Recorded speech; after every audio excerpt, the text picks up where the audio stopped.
당신은 지금까지 하나님께서 주신 사명을 피해 도망친 적이 있나요?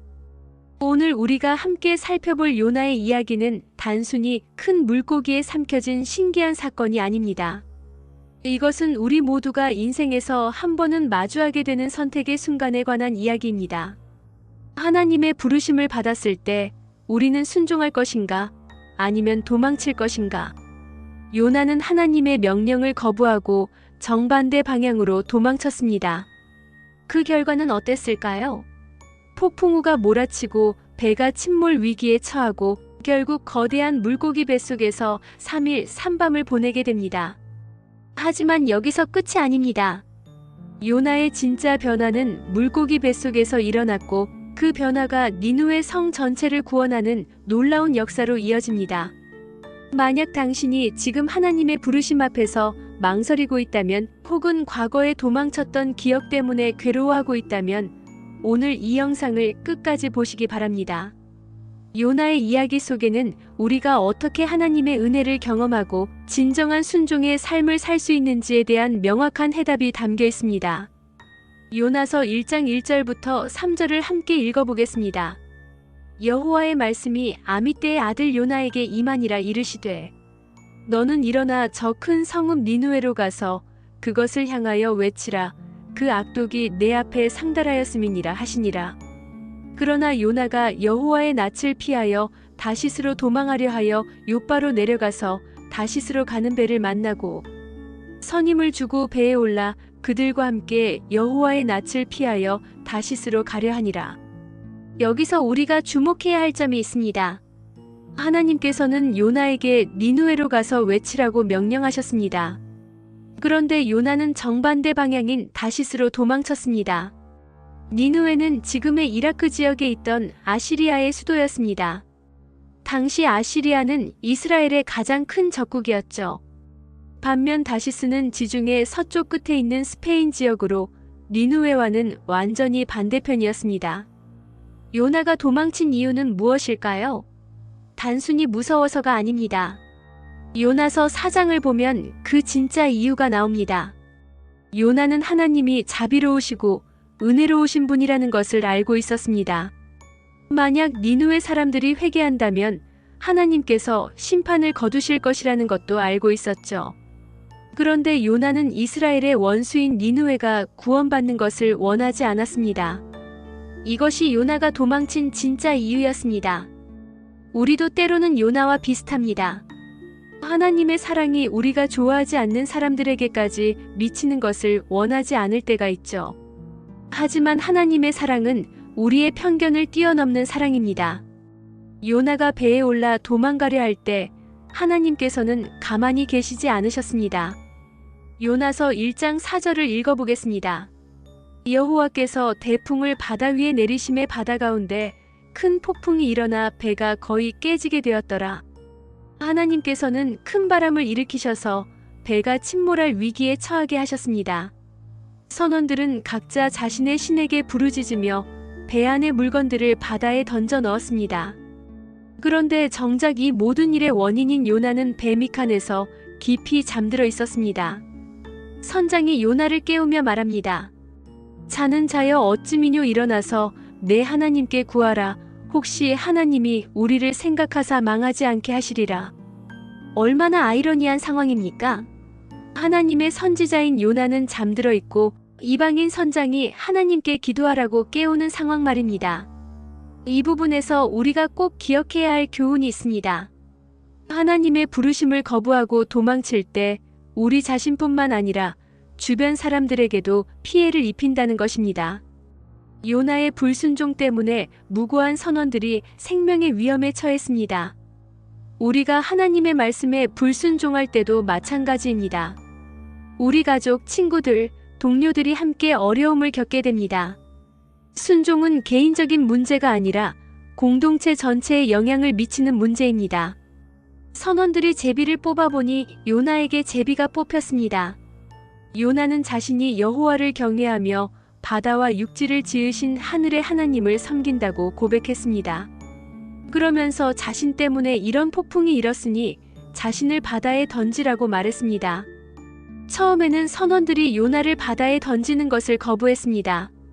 하지만 폭풍이 점점 더 심해지자 결국 요나를 바다에 던질 수밖에 없었습니다. 여기서 우리는 요나의 변화를 볼 수 있습니다. 처음에는 자신만 생각하고 도망쳤지만 이제는 다른 사람들을 위해 자신을 희생하려고 합니다. 이것이 하나님께서 허용하신 시련을 통한 첫 번째 변화였습니다. 요나서 1장 17절을 읽어보겠습니다. 여호와께서 이미 큰 물고기를 예비하사 요나를 삼키게 하셨으니 요나가 3일 3밤을 물고기 배 속에 있으니라. 많은 사람들이 이 부분에서 큰 물고기가 정말 사람을 삼킬 수 있는지 궁금해합니다. 실제로 향유고래나 일부 상어들은 사람을 삼킬 수 있을 만큼 큽니다. 하지만 중요한 것은 물고기의 크기가 아니라 하나님의 주권입니다. 하나님께서는 이 큰 물고기를 예비하셨습니다. 이것은 우연이 아니라 하나님의 계획이었다는 의미입니다. 요나를 죽게 내버려 두신 것이 아니라 구원하시기 위해 물고기를 준비해 두셨던 것입니다. 3일 3밤 요나는 물고기 뱃속에서 무엇을 했을까요? 요나서 2장에서 요나의 기도를 볼 수 있습니다. 요나서 2장 1절부터 2절을 읽어보겠습니다. 요나가 물고기 뱃속에서 그의 하나님 여호와께 기도하여 이르되 내가 받는 고난으로 말미암아 여호와께 불러 아뢰었사오니 주께서 내게 대답하셨고 내가 스올의 뱃속에서 부르짖었사오니 주께서 나의 음성을 들으셨나이다. 요나는 이제야 진정으로 하나님께 기도했습니다. 극한 상황에서 요나는 자신의 잘못을 깨닫고 하나님께 도움을 구했습니다. 요나서 2장 7절을 보겠습니다.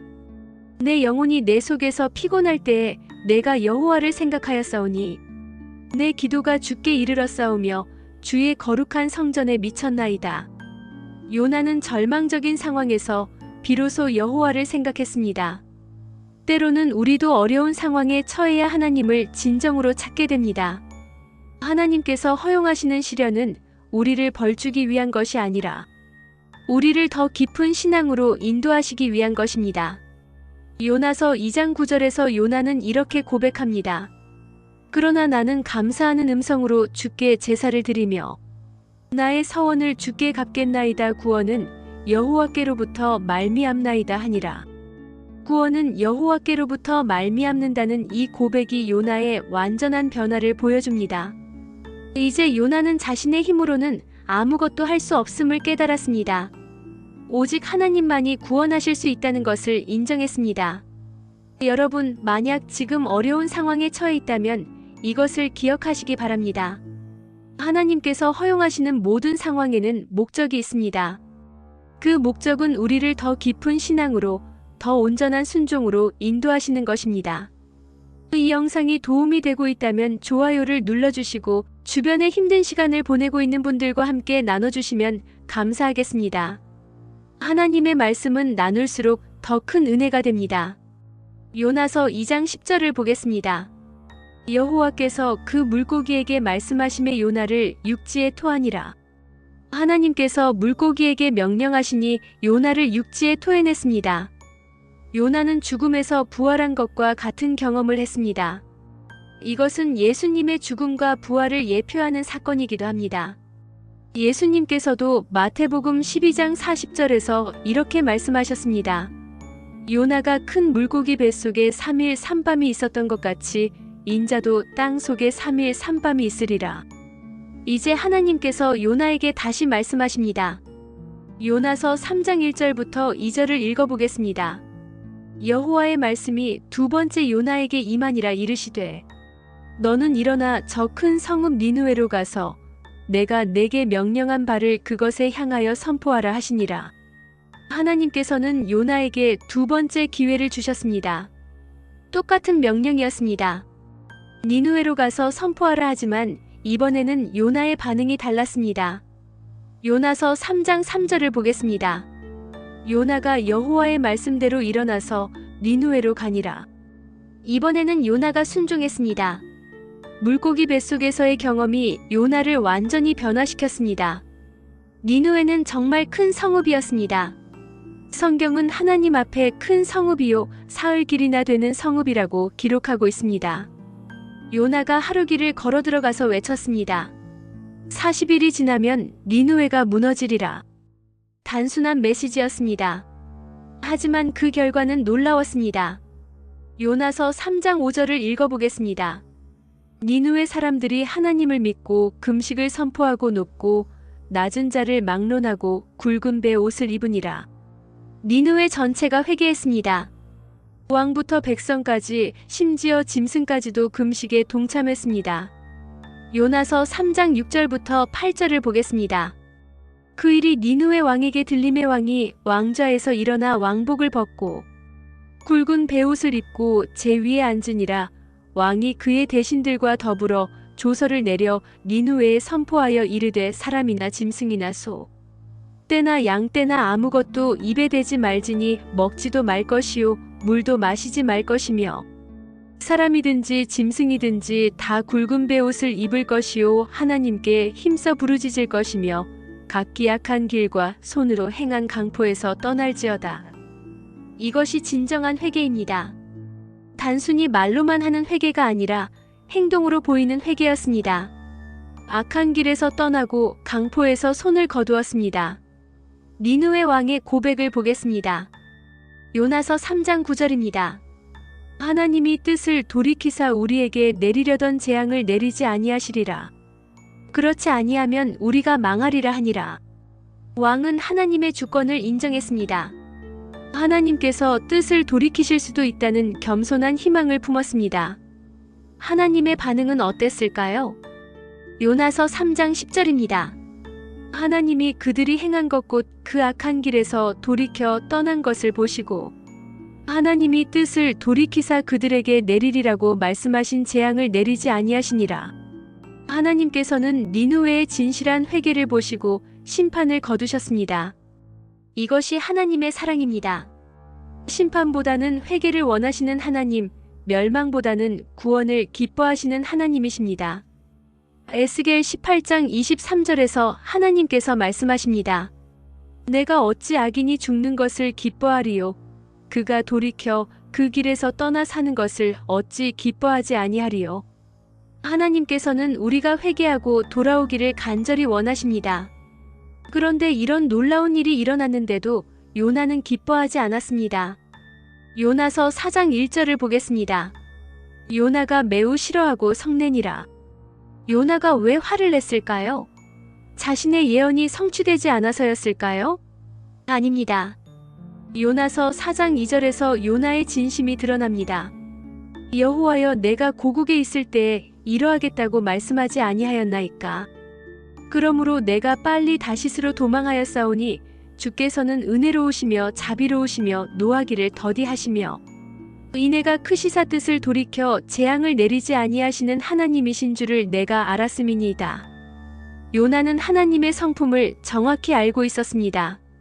하나님께서 은혜로우시고 자비로우신 분이라는 것을, 니느웨 사람들이 회개하면 용서해 주실 것이라는 것을 처음부터 알고 있었습니다.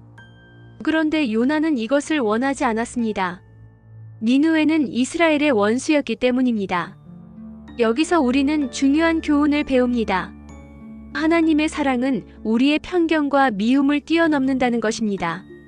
우리가 미워하는 사람도 하나님께서는 사랑하신다는 것입니다. 요나는 심지어 죽기를 구했습니다. 요나서 4장 3절입니다. 여호와여, 차라리 내 생명을 거두어 가소서. 사는 것보다 죽는 것이 내게 나음이니이다. 하나님께서는 요나에게 물으셨습니다. 내가 성내는 것이 옳으냐? 하지만 요나는 여전히 화가 났습니다. 성 밖으로 나가서 하나님께서 니느웨를 어떻게 하시는지 지켜보려고 했습니다. 하나님께서는 요나에게 마지막 교훈을 주시기 위해 특별한 방법을 사용하셨습니다. 요나서 4장 6절부터 8절을 읽어보겠습니다. 하나님 여호와께서 박넝쿨을 예비하사 요나를 위하여 자라게 하사 그의 머리를 가리어 그 괴로움을 면하게 하시니 요나가 이 박넝쿨로 말미암아 크게 기뻐하였더라. 하나님이 벌레를 예비하사 이튿날 새벽에 그 박넝쿨을 갉아먹게 하심에 시드니라.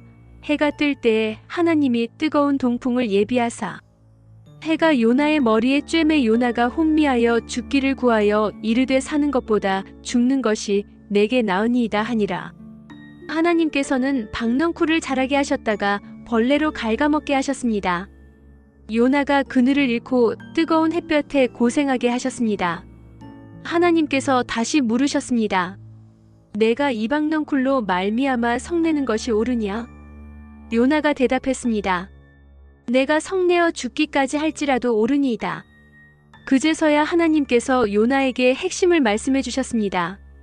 요나서 4장 10절부터 11절을 읽어보겠습니다. 여호와께서 이르시되 내가 수고하지도 아니하였고 길러내지도 아니하였으며 하룻밤에 났다가 하룻밤에 말라버린 이 박넝쿨을 아꼈거든 하물며 이 큰 성읍 니느웨에는 좌우를 분간하지 못하는 자가 12만여 명이요 가축도 많이 있나니 내가 어찌 아끼지 아니하겠느냐 하시니라. 이것이 요나서의 마지막 말씀입니다. 하나님께서 요나에게 그리고 우리에게 주시는 교훈입니다. 요나는 자신이 만들지도 않은 박넝쿨 하나를 아꼈습니다. 그런데 하나님께서는 12만 명이 넘는 사람들과 많은 가축들이 있는 니느웨 성을 아끼지 않으시겠습니까? 하나님의 사랑은 우리가 생각하는 것보다 훨씬 크고 넓습니다. 우리 민족만이 아니라 모든 민족을 사랑하시고 우리가 좋아하는 사람만이 아니라 우리가 미워하는 사람도 사랑하십니다. 구독과 알림 설정을 통해 더 많은 성경 말씀과 함께 하시고 이런 은혜로운 메시지를 더 많은 분들과 나눠주시기 바랍니다. 우리가 배워야 할 교훈들. 요나의 이야기를 통해 우리는 여러 가지 중요한 교훈을 배웠습니다.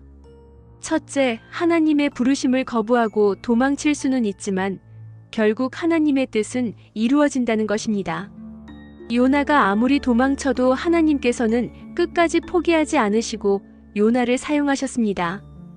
둘째, 하나님께서 허용하시는 시련은 벌이 아니라 훈련이라는 것입니다.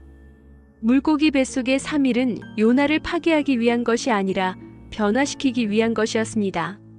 셋째, 하나님께서는 항상 두 번째 기회를 주신다는 것입니다. 한 번 실패했다고 해서 끝이 아닙니다. 진정한 회개가 있다면 하나님께서는 다시 사용해 주십니다. 넷째, 진정한 회개는 마음의 변화를 가져오고 그 변화는 행동으로 나타난다는 것입니다. 니느웨 사람들의 회개는 말뿐이 아니라 행동으로 증명되었습니다. 다섯째, 하나님의 사랑은 우리의 편견을 뛰어넘는다는 것입니다.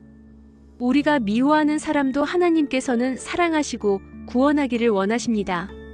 그렇다면 우리는 어떻게 요나의 실수를 반복하지 않을 수 있을까요? 첫 번째로 하나님의 음성을 듣는 연습을 해야 합니다. 매일 말씀을 읽고 기도하며 하나님과의 관계를 깊게 만들어가야 합니다. 관계가 깊을수록 하나님의 음성을 더 분명히 들을 수 있습니다. 두 번째로 순종하는 습관을 길러야 합니다. 작은 일부터 순종하는 연습을 해야 합니다. 작은 일에 충성된 자가 큰 일에도 충성될 수 있습니다. 세 번째로 우리의 편견을 점검해야 합니다. 혹시 하나님께서 사랑하시는 사람을 우리가 미워하고 있지는 않은지, 하나님의 사랑을 제한하려고 하지는 않는지 돌아봐야 합니다. 네 번째로 실패했을 때 절망하지 말고 다시 일어서는 법을 배워야 합니다. 하나님께서는 우리의 실패로 끝내지 않으시고 새로운 기회를 주십니다. 다섯 번째로 진정한 회개가 무엇인지 알아야 합니다. 단순히 죄송하다고 말하는 것이 아니라 마음을 돌이키고 행동을 바꾸는 것이 진정한 회개입니다. 니느웨의 회개는 우리에게 놀라운 희망을 줍니다. 아무리 악한 도시라도, 아무리 죄가 많은 사람이라도 진정으로 회개하면 하나님께서 용서해 주신다는 것입니다. 현대를 살아가는 우리도 마찬가지입니다. 과거에 어떤 잘못을 저질렀든 지금이라도 진심으로 회개한다면 하나님께서 용서해 주실 것입니다. 요한일서 1장 9절에서 약속하신 대로입니다.